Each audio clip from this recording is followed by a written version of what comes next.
It surely can't be an accident that an innocent-seeming trip to the pool is used as a framing device for this episode examining the ramifications of a black boy being raised by white parents. After all, America's swimming pools have a long, sad, racist history, much like buses, and even as we watch events unfold in the slightly more progressive 80s, the racial divide is still alive and, well, it should be a happy summer hangout. But the trip isn't just an opportunity to dive deeper into Randall's psyche, it brings issues to the surface for all three kids, from Kate's early body shaming to Kevin's insecurities about other people's love and approval. The catalyst for the trip is a broken air conditioner, and when it's announced the remedy will be a day at the pool, Randall has one request: he'd like to go to the pool with the diving board. We later learn it's not because he's a budding Greg Louganis, but rather because other black kids swim there. Kate is also excited about the trip because it means she'll get to show off her new Care Bear bikini, which would have been a totally nice compliment to the Care Bear sheet set I had as a kid. Thanks for nothing, Mom. The lone holdout is Kevin. He's not a big fan of the pool. But he's, like, 8 years old, so he doesn't really have a say in the matter. Before they head out, Jack coolly mentions that he packed only soft drinks, no beer. A whole day at the pool with those kids and no alcohol. Rebecca asks. He reminds her of his oath to stay sober, which obviously feels like foreshadowing of a very not sober Jack in an upcoming episode. Anyway, when they arrive, it becomes apparent everyone else in town had the same idea to cool off at the pool. And you don't have to have aced college calculus to know that two parents keeping an eye on 3 children, at a very packed pool, is some pretty tricky math, indeed. And, unsurprisingly, problems quickly ensue.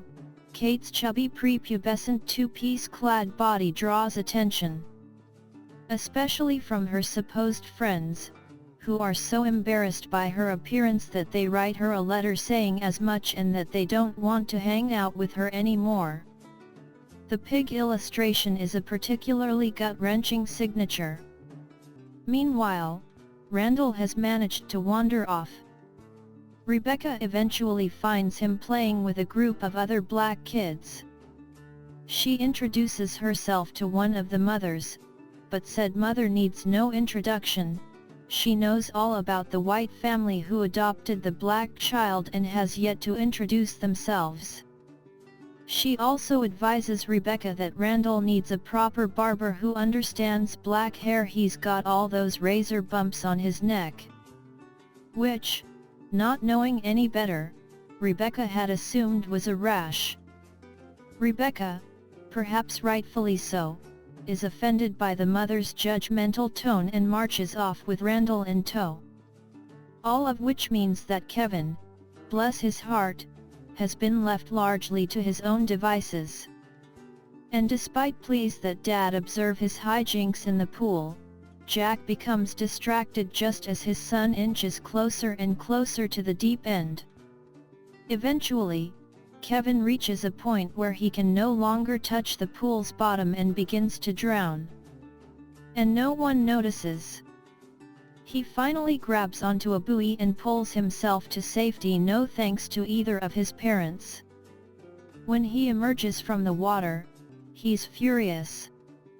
"You're so busy making sure Kate's not eating too much and Randall's not too adopted," he screams. And, meanwhile, where's Kevin? Oh, guess what? He's dead. Jack consoles him and promises to be a better dad. A promise he puts into action right away with his daughter. Kate's obviously stung from her friend's nasty missive and refuses to eat her lunch.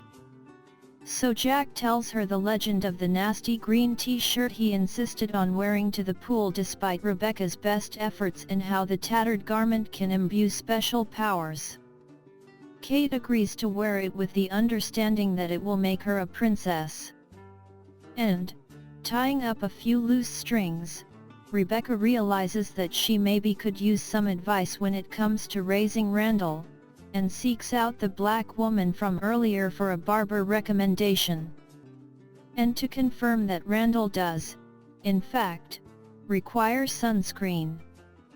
In the present, the big three are grappling with similar, complementary issues. Randall, for one, must convince his very white neighbors that his father William isn't a trespasser after they see him taking a stroll around the Tony neighborhood. "I was taking my walk on my way to literally smell the roses," William tells the rent-a-cop, who's demanding ID. "Is there a rose-smelling ordinance I didn't know about?" Seeing that his neighbors are embarrassed and had been, very misguidedly, good-intentioned, Randall apologizes on William's behalf and tells him that he's taking him shopping for some new duds, because that will surely quell his neighbor's racism. Kate's also dealing with her own inopportune run-in. As she and Toby finish their brunch, he gets up to use the restroom and meets an acquaintance on his way. A thin pretty woman. When he returns, Kate asks about the lady and gets a response she wasn't expecting: it's his ex-wife. At first she laughs. But seeing that Toby isn't laughing along, she stills. "Wait, are you serious?" she asks. "I told you I was married before." "Not to that. That being skinny, of course." Later, in something of a tailspin, Kate calls her newly minted New York brother, Kevin, to wallow. "Everything reeks of fabulous," she explains as she scrolls through ex-wife's Facebook feed. "She's been to Argentina, Kevin." But Kevin doesn't have much time for a Dear Abby act. He's on his way to an audition for a play. As he strides across the stage, he awkwardly introduces himself and promises that even though he's from LA, he's there for the right reasons, just like some six-pack suitor on The Bachelorette. And things only really get worse from there, as he can't seem to nail a single line and is completely out of rhythm with his scene partner, a Miss Maine, who's also a Tony nominee. As he leaves, dejected, a girl on the sidewalk recognizes him as the Manny and calls out to him. And she must be a tourist, because no New Yorker worth her salt would ever shout out a celebrity's name. "We pretend to ignore you like everyone else on the street." Kevin then somehow ends up running into his prickly scene partner, who, at the very least, is slightly amused by him and invites him out for a drink. Over beers she imparts this friendly advice: "Go back home and go to an acting class." But no sooner is her reproach complete when her phone rings. Kevin's landed the role. The producers believe the Manny can sell tickets. Meanwhile, Kate has fallen deeper into her stalker hole. So deep, in fact, that she visits ex-wife's shop and accidentally interviews for a job there and gets it. I mean, these things happen. She's oddly quite enthused about the meetup when she arrives at Toby's door to explain what's happened. But Toby is distraught. Ex-wife treated him terribly. She cheated on him, took his life savings, and left him suicidal. Finally, a real glimpse into Toby's heart.